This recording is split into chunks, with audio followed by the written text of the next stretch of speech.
Kia ora everyone, while I was clearing out some stuff from the old collection of sets, I stumbled upon some old superhero sets. This here is set 6868, Hulk's Helicarrier Breakout, which released in 2012 to tie into the release of the Avengers movie that released that same year. 389 pieces total, and we include 4 minifigures, only one of which was exclusive here, and even then, all characters have been regularly re-released over the years anyway. That's just how it was done back then. The set here retailed for 50 USD at the time, or 120 NZD in 2012. Today, in a sealed condition, the set is valued at being worth 140 NZD or 70 NZD used. That's not too bad. And for those who weren't around at the time, this was the first ever wave of LEGO Marvel superheroes, which was releasing alongside the DC line of a similar name. The DC line were having sets based around Batman and comics ideas like that amazing Superman Wonder Woman set. Marvel came out swinging with the Avengers movie plus an additional X-Men and Spider-Man set. And this meant a lot at the time, where due to licensing rights issues, it meant that the characters of Wolverine, Spider-Man and the Avengers were never going to be able to interact with one another in the movies. I feel pretty nostalgic towards this theme, not just because I was the perfect target audience at the time, but because all of these designs would then be used in the LEGO Marvel Superheroes game, a personal favorite of mine, so these toys were really exciting for me. The set overview today, we have a small section of a playset from inside the Helicarrier. The set here is based on the sequence in which Hulk goes berserk during a breakout. This is an era that I just don't think we get to see a whole lot anymore with LEGO, or at least not nearly as much as we used to. We also have here a jet build, an added extra to make the scene feel a bit more worthwhile. Taking a look at that jet build first, since it is for me the least interesting inclusion here, I do find myself still quite enjoying it. LEGO try to stay away from the militarized designs these days. It's tough to do that though when you're adapting shield-based vehicles. This jet features a toy-like goofy color scheme with blues and yellows all over, and it's a very compact design that fits just one pilot. The shield name here appears as a sticker, while the logo is placed on twice here at the end near the wings. To battle against the Hulk, we have some missiles like all action-based sets at the time. It's a feature that would stick around for years to come, but the more effective method for taking out Hulk would be that of a kamikaze move. The cockpit here opens up to show a joystick, and Hawkeye can be placed inside. They didn't make basic shield agents during this time, which would have honestly been the more preferred figures to get in this kind of a set. The last feature that the jet utilizes here is a way in which the cockpit can be launched in the air.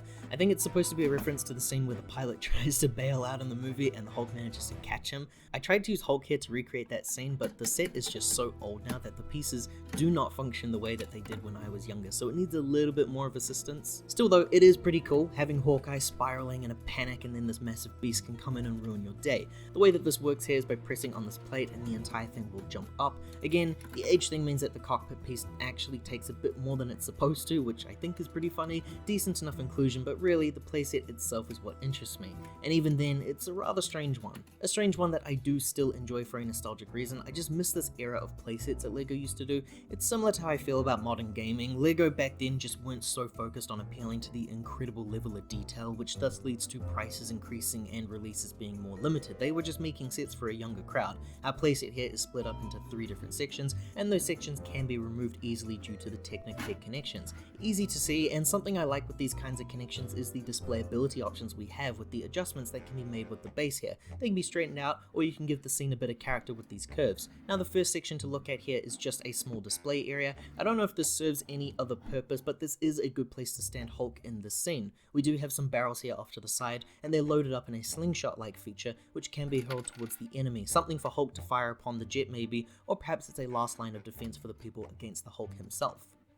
The other side here is a pretty similar build, but this does have a display feature. This is where the lab and crew are running tests on Loki's scepter. We first have some computer screens with stickers here for all that science and details, and more computer stuff when it comes to the staff itself, which is just propelled up by some helping hands. The computer here shows off the staff in a dual monitor. That staff is made up from some golden weapons that were seen across the Atlantis and Ninjago themes, just here being combined together. You're free to remove the staff if you would like, since it does act as an accessory for Loki, of course. The middle section here is our main section, and it's a jail cell, as well as a computer desk area for the employees that weren't included. The desk here features computer screens with information and junk, but also what should be Gallagher, though here it looks a bit closer to Space Invaders to me. Jail cell portion is a big clear piece, which can be removed by pressing the button above. Loki can be placed inside, and now it resembles the movie. This can also be a play feature if you would like, pressing down hard enough and Loki should be able to escape quicker, but alas, the age of the old set strikes again. Once it's been loosened up a little bit, it does function better. The back of the set here doesn't feature anything too interesting, but we can see this rubber band connector, which is how the jail cell can function. it's now time to take a look at our minifigure inclusions. Pretty interesting figures all around, but in my opinion these have not aged kindly. First up is Hulk. This guy was a game changer back at release. We had already seen bigger figures before, of course, with themes like Power Miners or the Wampa from Star Wars. We'd even had a troll from Lord of the Rings in that same year, I believe.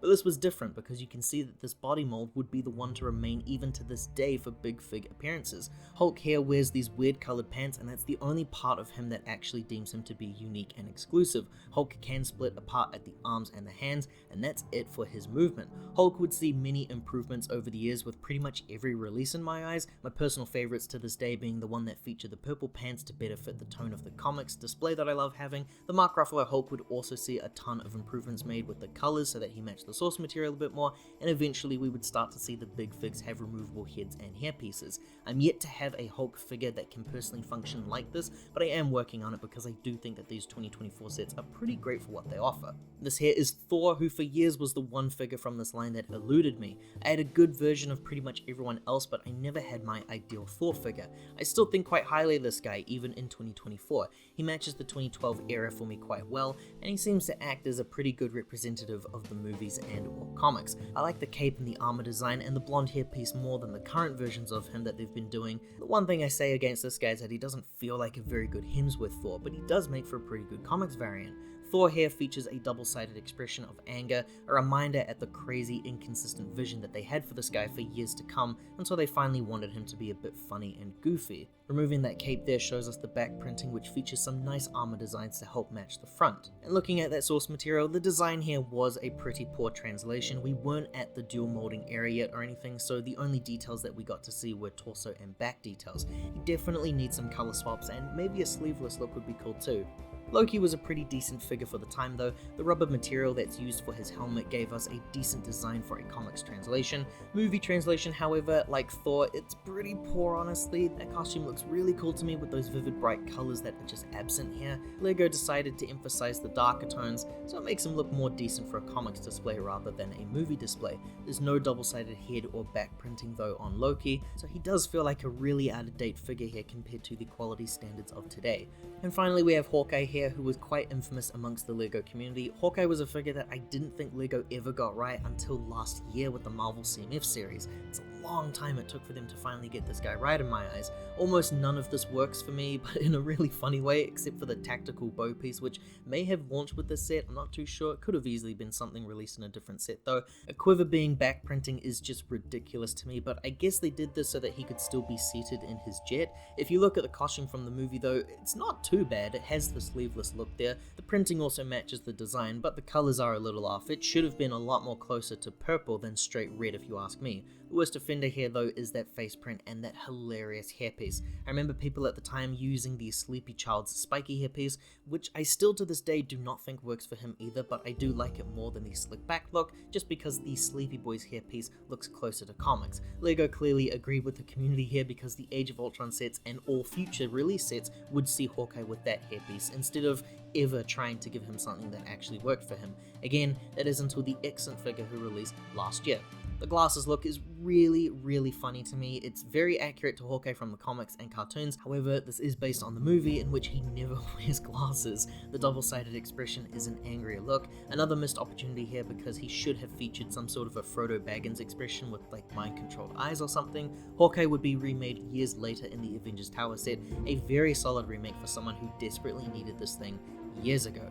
Instructions here for the set are the standard design of 2012. There's no obvious theming on the inside here, but we do have an inventory list at the back here, and then an advertisement of the website followed by the winning kid. Overall, it's a dated era of playsets and is still something that I miss despite how poorly this may have aged due to the future set's releases. We have a pretty good portion of figures here to help make a scene iconic from the movie, and I actually think that the little display we have here for the interior of the Shield Helicarrier works really well. Where the set really needed improvements made comes in the form of releasing this at the wrong point in Lego's time. Characters like Coulson or Mariah Hill or Nick Fury would have been better suited here since this is a Shield based set, and it would take a good couple of years until we managed to get those figures in hand. And also the printing of the figures being this generic so that Thor, Loki and Hawkeye could be reused in other sets is unfortunately an obvious move that Lego still do today. This is one of those sets that I would love to see remade nowadays with the more modern approach to building, because I know that the features would be a lot more compelling today and the figures would actually make sense for collectors. If you enjoyed this look at an older LEGO Avengers styled set, then liking this video and subscribing to the channel here helps to support more videos like this one in the future. Ka kite on everyone, I do hope to see you all next time.